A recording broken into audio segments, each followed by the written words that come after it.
So hi everybody, welcome. This is Trish, the 2010 President-elect for the Chicagoland Chapter of ASTD, otherwise known as CCASTD.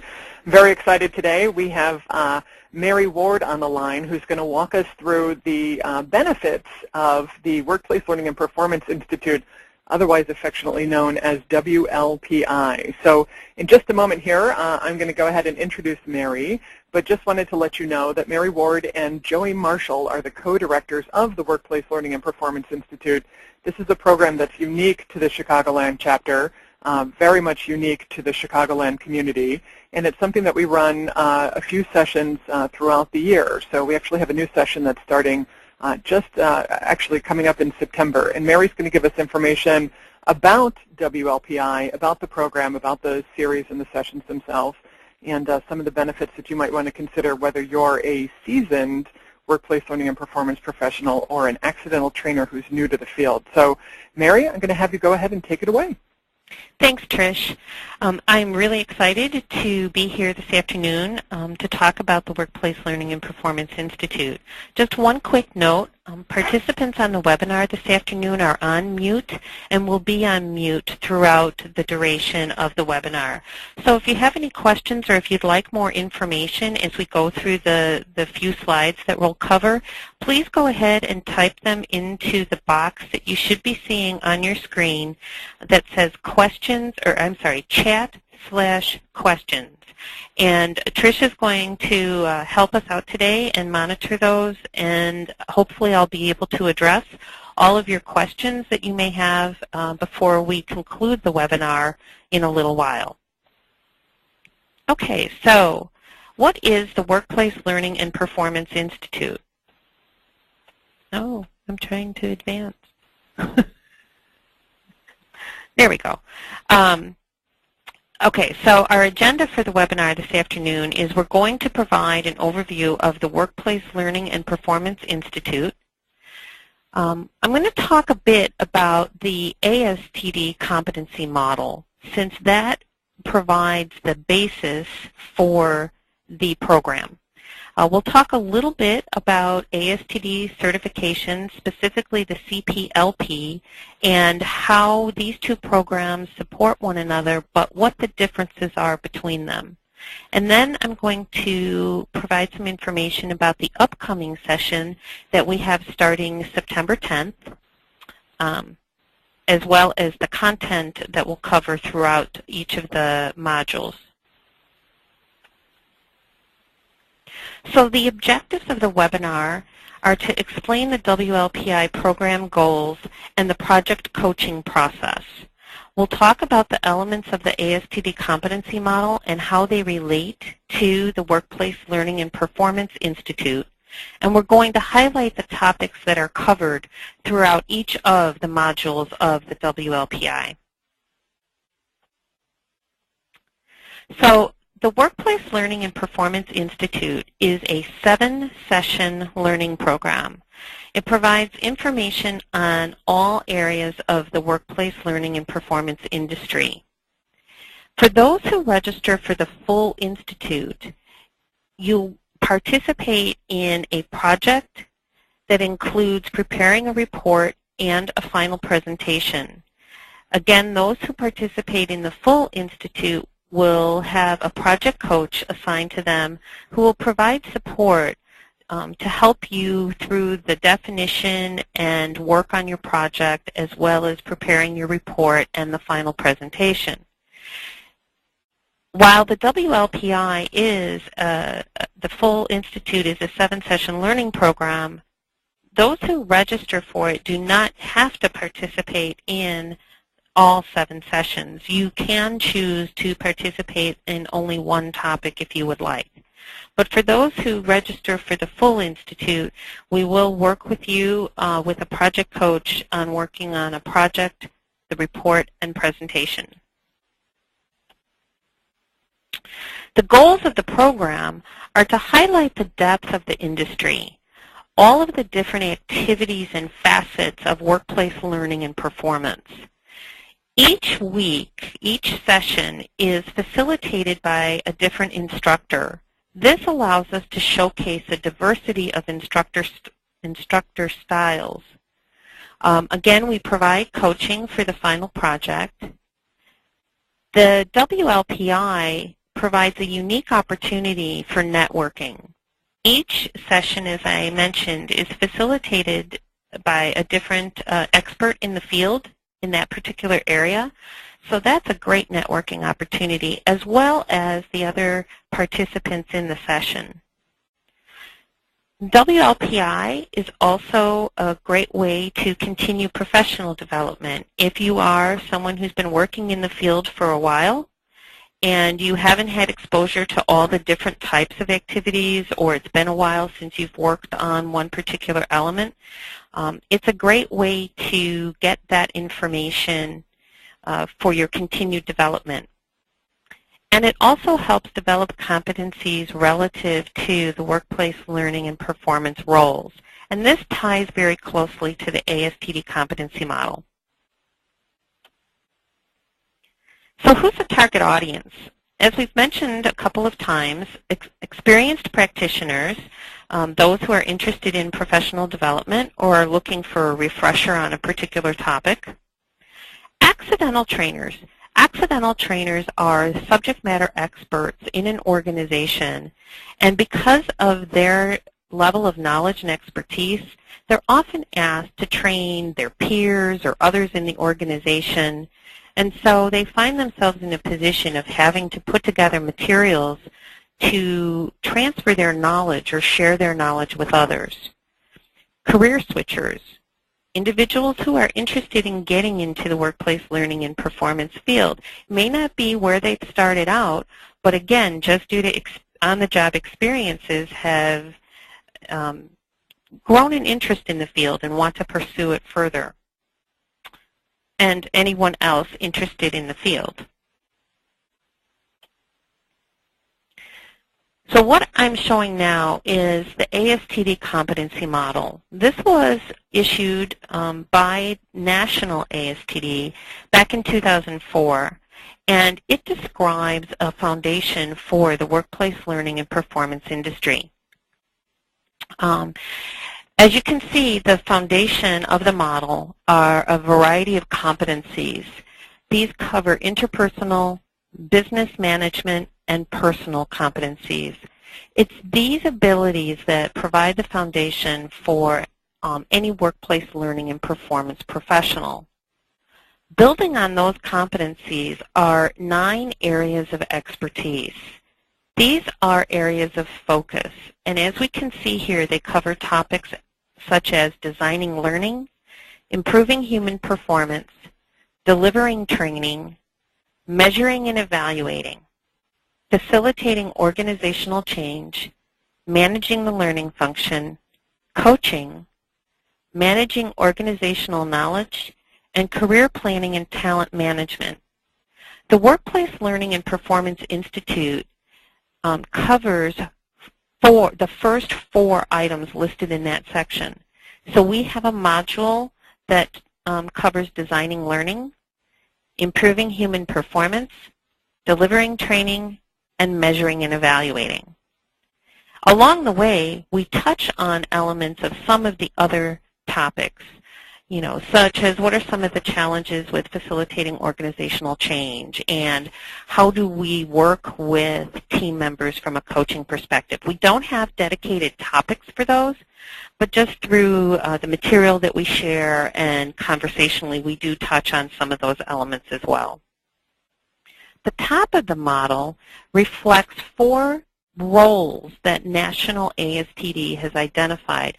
Now, these aren't meant to be job titles, but they're meant to be lenses through which we can view the workplace learning and performance industry. At any time, any one of us working in a workplace learning and performance role could be playing performing one of these activities. So we may be acting as a learning strategist and working with our senior managers. We may be working as a business partner with some of our other organizational teams for developing learning programs and improving organizational performance. We are a professional specialist. That's how we are coming to the organization, the skills that we are bringing. And project management is a huge element of what we do in order to design, develop, and deliver our programs effectively and efficiently. This whole model is the foundation then for how we have put together or designed the Workplace Learning and Performance Institute.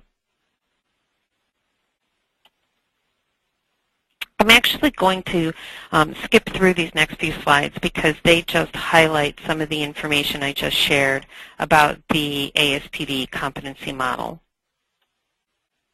So I'm going to just move ahead. So the ASTD has established and started the Certified Professional in Learning and Performance certification. And I want to be clear about the connection between CPLP and the WLPI. So the CPLP is an industry certification similar to one that you would see such as like a CPA or a project management professional, a PMP. It's an industry recognized certification. Individuals who participate in the full WLPI Institute receive a completion certificate. So upon successful completion of all of the sessions and the project, including the report and presentation, you'll receive a certificate indicating that you've successfully completed the WLPI. That is not at the same level as the CPLP, and certainly not at the same level as a degree that you might receive from an accredited institution. However, as I mentioned when we were looking at the competency model, the WLPI does provide information on 4 of those 9 areas of expertise. So if someone is interested in pursuing the CPLP certification, the WLPI sessions can be a great way to help you prepare for your body of knowledge exam, as well as give some insight to how you might present your work product for review.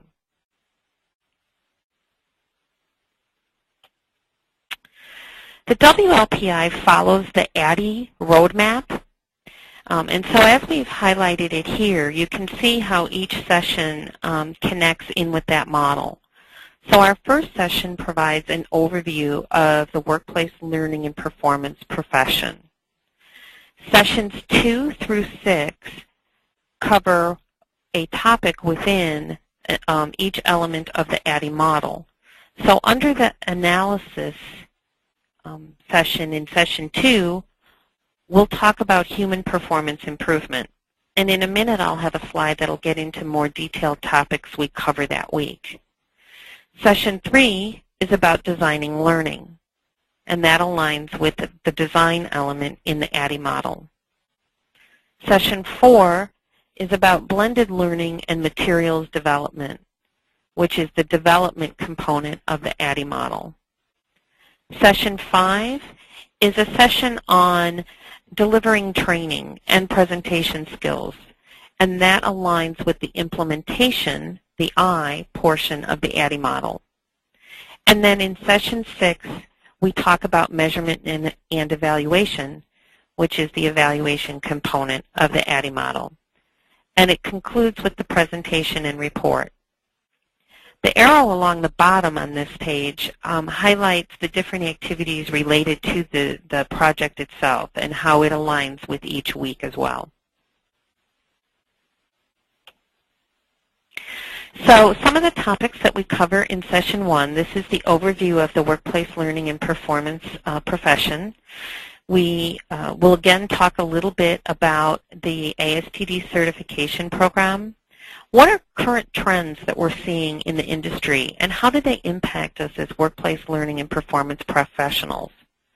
We'll have an opportunity to do some self-work on areas of expertise, and we'll have an opportunity to also do some self-work in identifying our learning style. So we'll talk about adult learning principles and then participate in an activity that's pretty insightful on how we learn ourselves, what's our learning style. And again, in this first session, we will provide some information about how to get started on the project. In session 2, this is human performance improvement. We'll talk about what that means, and we'll present the HPI process and a variety of models to help us work through different situations we may encounter.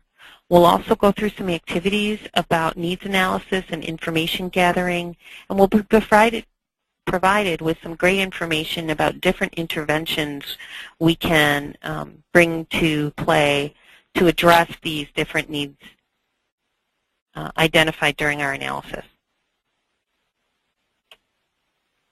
Session 3 is designing learning. Again, we'll use the ADDIE model to help us move our way through designing learning and instructional design. We'll talk again about adult learning principles and how key that is to designing our learning programs so that they are effective for everyone in the audience. The importance of instructional objectives and instructional strategies will also be covered, so that by the end of this session you will have an opportunity to do a high-level instructional design for a small program. In session 4, we talk about blended learning and materials development. So now that we've done the analysis, we've identified an appropriate intervention, and we've created our design document to ensure that we're meeting our instructional objectives, how do we put the materials together so that the information is effectively shared with the participants? And so we'll talk about a number of topics here. You know, the impact of web-based training, what's the terminology used across the different delivery methods, the impact of e-learning, and what are some of the specific challenges we face in developing materials for that delivery method.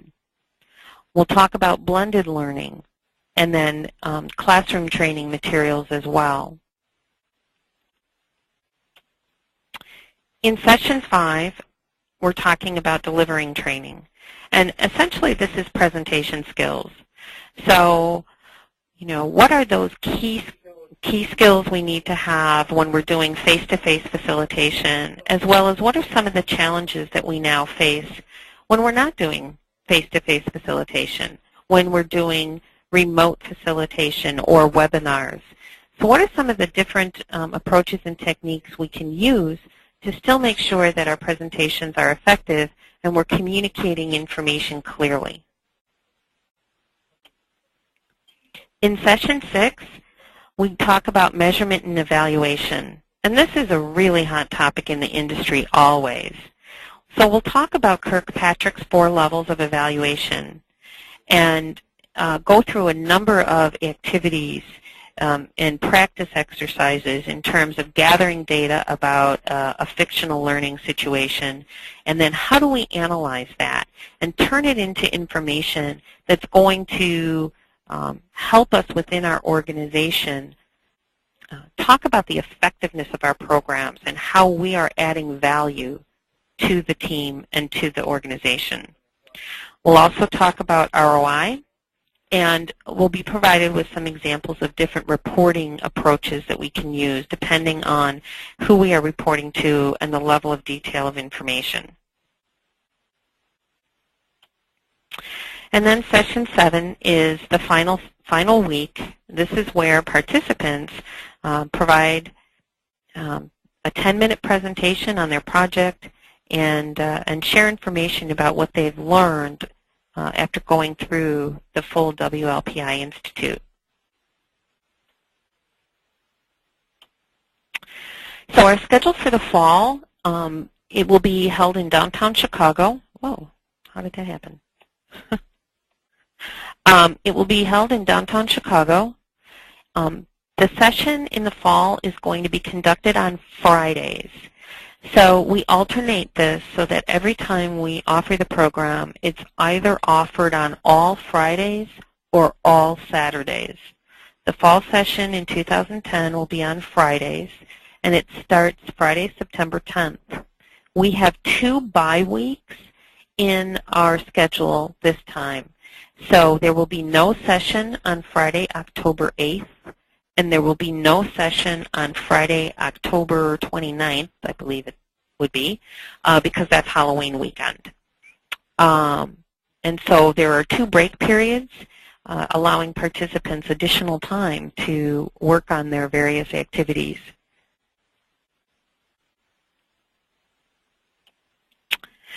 To register for the program, you can go to the CCASTD website, and that's shown here. We've also provided the phone number for our management company, and they'll be able to help you with registration as well.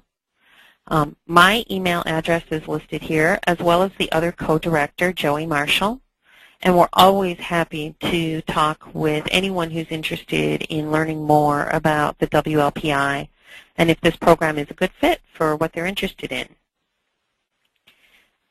So I don't have any additional information at this time. Trish, I don't know if we have any questions from any of the participants.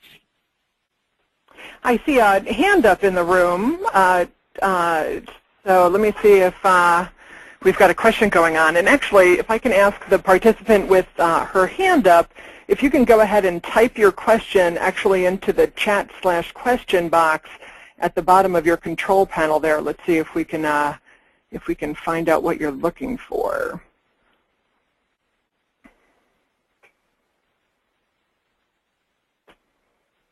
The other thing I can try, Mary, is let me see if I can go ahead and bring the participants off of mute.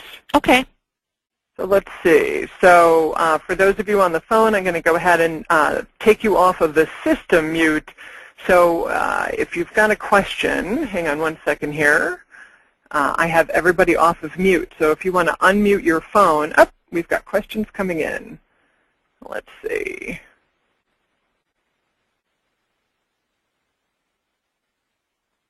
Sharon, I see your question. Do you want to go ahead and ask it over the phone?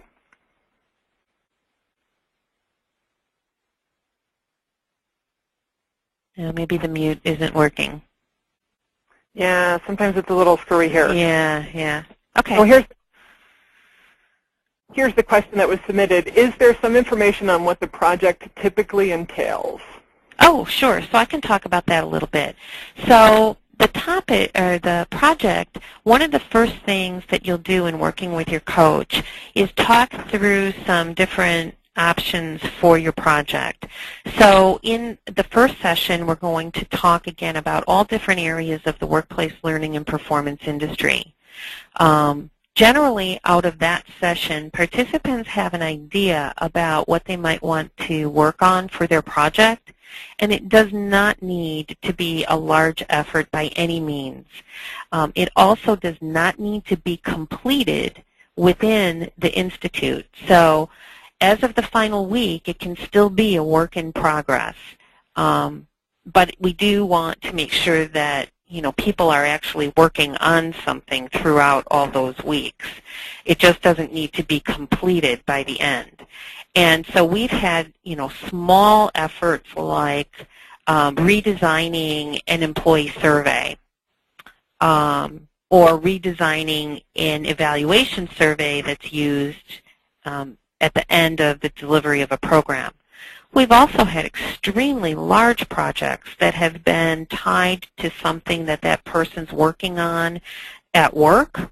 And so we've had some individuals who have tied their work here to developing e-learning courses or e-learning programs for their teams at work. We had another gentleman who actually instituted a corporate university. Obviously, that wasn't something that was done within the 7-week period. But they can be very small to things that might be tied to something you have going on with your job. So that's great. We've got another question here. And I think, for me, I think one of the big benefits there is that sometimes people select projects like skills or knowledge, areas of the competency model that they haven't had an opportunity to work on yet, and this is a chance to explore kind of new things in learning and performance? Yes. Okay. So one of the other questions that came into the room is, how are the coaches selected? So does everybody get the same coach, or are they somehow matched by skill, or how is that done? Okay, so we have a variety of subject matter experts who volunteer as the project coaches. And so, again, during that first session, we will work with the participants, get a sense of your background and your experience, and then we're going to align a coach with you who is appropriate. So if you're in a healthcare industry, we're going to try to find a project coach who's also in the healthcare industry so that you're talking similar language and similar issues and you have that sort of level of understanding. So we do our best to align the project coaches to the participants' experience and background. So the coaching is something that happens, so the entire series is 7 weeks, and those are whole day training sessions that are held on site. In this case, for the upcoming group, it's going to be downtown. But the coaching that happens is actually coaching that takes place hours outside of the actual training sessions. So that's in addition to all of the good stuff that you're getting as part of the classwork. That's absolutely correct, and great clarification. Yes, these sessions are full days from 9 a.m. till usually approximately 4:30 p.m. And the coaching is additional. It supplements the time that you spend in the session. So I mean, so you not only get really this really rich classroom experience with these different facilitators that also represent different areas of expertise, and you're not just listening or learning from the same facilitation style every week. It gets mixed up because there are all kinds of different people that come in and facilitate for WLPI, but then you also get the added benefit of having somebody to work with over a period of weeks on either, as you said, a project that is something that you're trying to finish for work, or maybe something that you're doing in order to explore a new direction, or something that somebody might be doing in order to, put something new on their resume. Mm-hmm. Okay. Absolutely. So another question that came in, what happens if I miss a session? Oh, great question.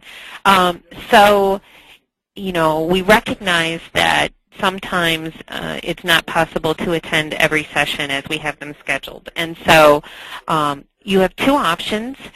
For that topic, you can submit an additional smaller report, a 3-page report about that topic. And again, your project coach will help you identify a topic that you can focus on for that 3-page report. That's an option. Or you can make up the session at a future time within a calendar year. So if you can't make a session this fall, you could attend that same session either the spring of 2011 or the fall of 2011. That would be, since you paid for the full institute up front, it would be no charge to attend the makeup session the following time. Great. Okay, so there are at least a couple of different options that can be done in case somebody misses one of the sessions out of the series. And right. You also said, Mary, that sometimes people like to take just a handful of sessions. Mm-hmm. You don't necessarily have to sign up for the entire series. Right. And that's appropriate for people, again, that are either new to the profession, have just come into learning and performance, or could also be for like a CPLP candidate who's looking to get some instructor-led support in a particular area of expertise from the competency model as they're going through the certification process. So, absolutely. So a CPLP candidate who's interested, let's say, in like measurement and evaluation could just sign up for that one-day session. Absolutely, yes. Okay. Another question for you. Let me see. So I am an accidental trainer with no prior training education. Will I be able to keep up, or do I need to try to search for information in order to set a basis of knowledge prior to the sessions? Oh, no, that's fine. Again, we always have a great combination of experience and knowledge levels in each session's participants. And so we will always have some individuals who haven't had any formal experience in the industry, as well as some individuals in the session who may have quite a bit of experience in the industry. And so all of the material is presented in a way that it's applicable for everybody. So, you know, it's utmost in our mind to make sure that no one feels overwhelmed or is lost. And so we definitely make sure that we take the time to be clear about terms or acronyms or concepts that we're describing. And we've done this for several years, and like I said, we've always had a mixture of participants in the session, and it's worked out great. And I've heard from past WLPI graduates as well that the networking opportunities, I mean, being able to meet other peers in the learning and performance industry, you know, just other attendees is really quite good as well. Absolutely, and it's very interesting. Again, we'll often have individuals who are in transition in the session, and there's very few sessions that we've gone through where someone actually has not found a position somehow, some way through either peer, other participants or the facilitators, or somehow, some way they've made some connections to actually find a position. So it is a great networking opportunity. And it's a great place. WLPI presents a great place for people that are just getting started in learning and performance, whether they've got the formal education behind them or not. But I mean, I know we as a chapter, CCASTD overall, we get a lot of people, myself included. I mean, I was an accidental trainer almost 20 years ago. This is a great way to get started, learn more about the industry, and to develop some of the skills and knowledge that are needed in order to be successful in the learning and performance profession. Absolutely. Yeah, that sounds awesome. Now, remind us again, do you have to be a member of CCASTD in order to participate in WLPI? Oh, great question. So if you are not a member of CCASTD, your registration for the Institute will include a one-year membership. If you are already a member of CCASTD, then your registration does not include the additional fee for a one-year registration.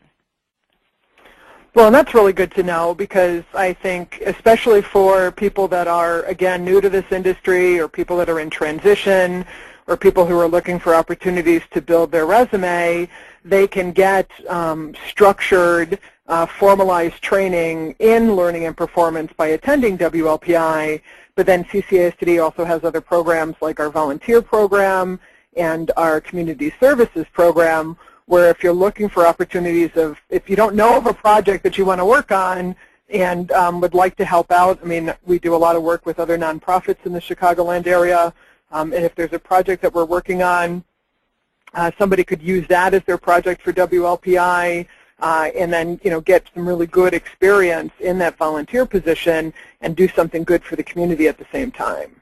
Absolutely. As well as participating in any chapter events is another channel for learning more about the industry and making those networking connections.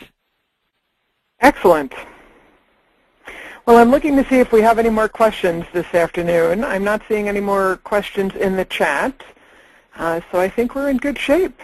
That's great. And as I mentioned, please feel free to go ahead and send me an email if you have any additional questions. I'll also provide my work number if you would like to give me a call. My work number is area code 847-535-1530. I'm always happy to answer any questions, and I certainly look forward to seeing everyone at our fall session. Well, Mary, thanks so much for your time today. And everybody on the phone, thanks for your time, too. Hope to see you in September. Great. Thanks, Trish. Bye-bye. Bye.